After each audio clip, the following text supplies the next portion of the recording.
Hello, it's Geology Joe's here, and the sun is still blinding me. Wait. Okay. There we go. Is that better? Yeah, it's Yeah. better. And this is? I'm Matt. I'm also a geologist. And we went rock hounding a few weeks ago, and have got some good finds, which we will show you. What we were looking for was petrified wood, and oh man, What we found was petrified wood. What we found was I should just like dump it on the table.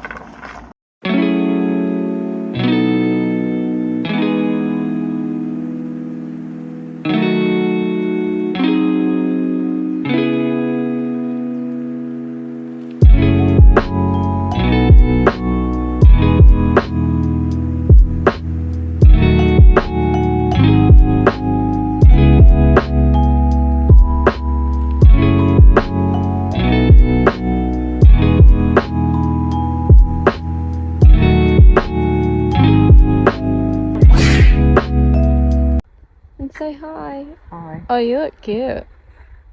What you saying over there? You heard me. I did not.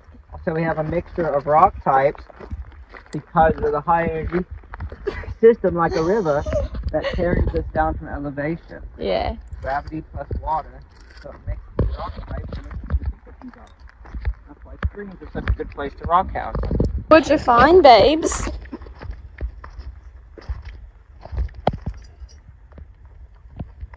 Yeah.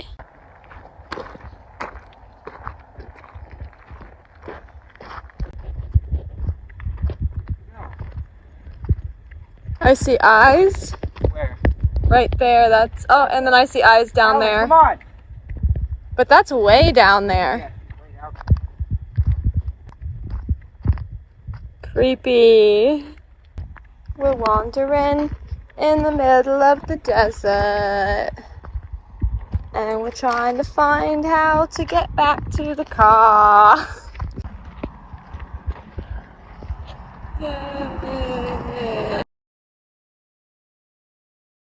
Too many Petrified things. wood. Petrified wood.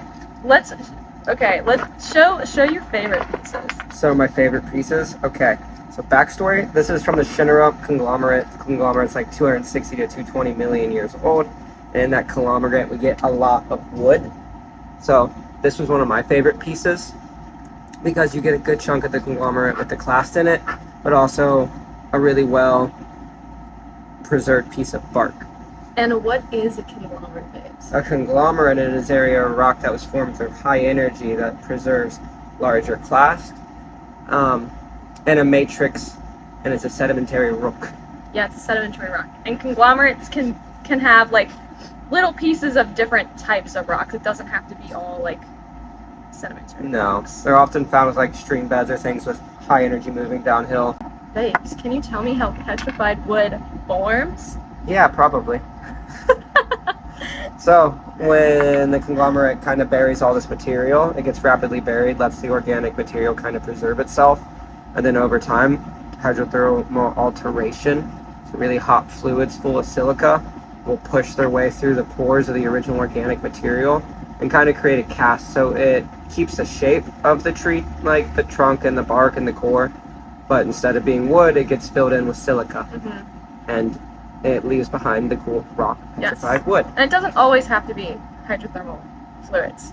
Sometimes it can just be like that saturated sediment. It carries different minerals, and then that infiltrates into the very porous dead bark, and then minerals precipitate out, creating rocks like this.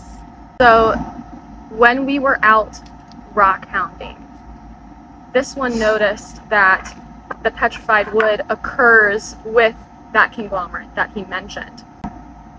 And we were wondering, okay, why do those occur together?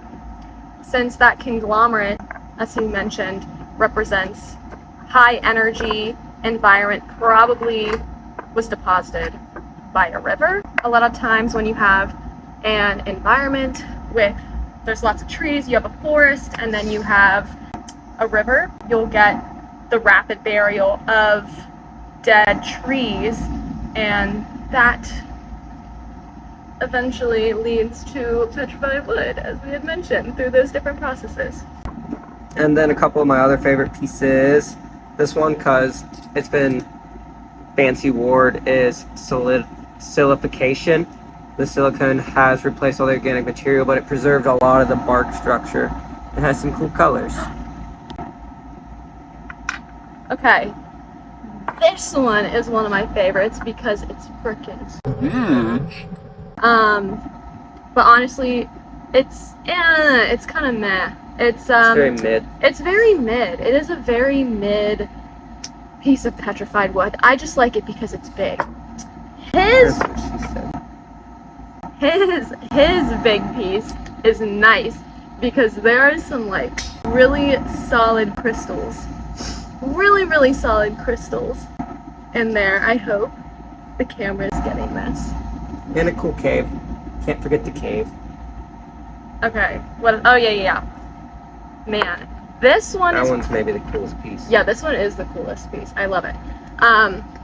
This one is freaking awesome. I hope you can see it. There's like black crystals, white crystals, orange crystals, and what creates all those colors, they're different minerals. Like orange, I think, is like manganese and iron oxide. Yeah, that's what it is. Iron makes everything. Iron makes everything red.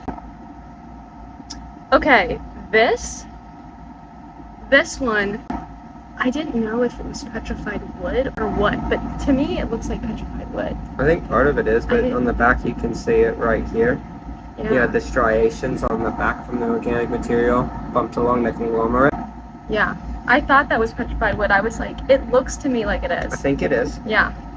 But these, what did we decide that this was? These are probably the remnants of the core of a petrified wood because they look very similar to samples that you find intact in like northern Arizona that are petrified wood. Yeah. And so those are probably just hunks of what was left over within the ring of the tree versus the outer trunk of the tree. But these are really cool because if you shine a light through them, they'll glow. They're translucent. More petrified wood. Oh yeah, this one is a really cool piece. It's a lot different than some of the other pieces that we found. Darker. It's way darker.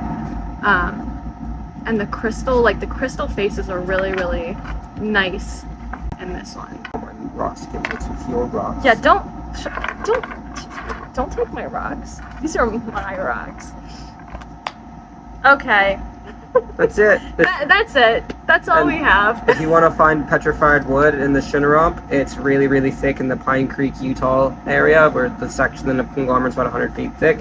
Around us in the stratigraphy, it's about 50 feet thick, but it's an expansive stratigraphy, covers a lot of ground, and has some really cool rocks. This one's cool too. This one I found a couple days ago. No, I don't like the rock. I know it's not halite. I didn't lick it. I know you're a geologist, but come on now. Okay, the end. I hope you liked our wood.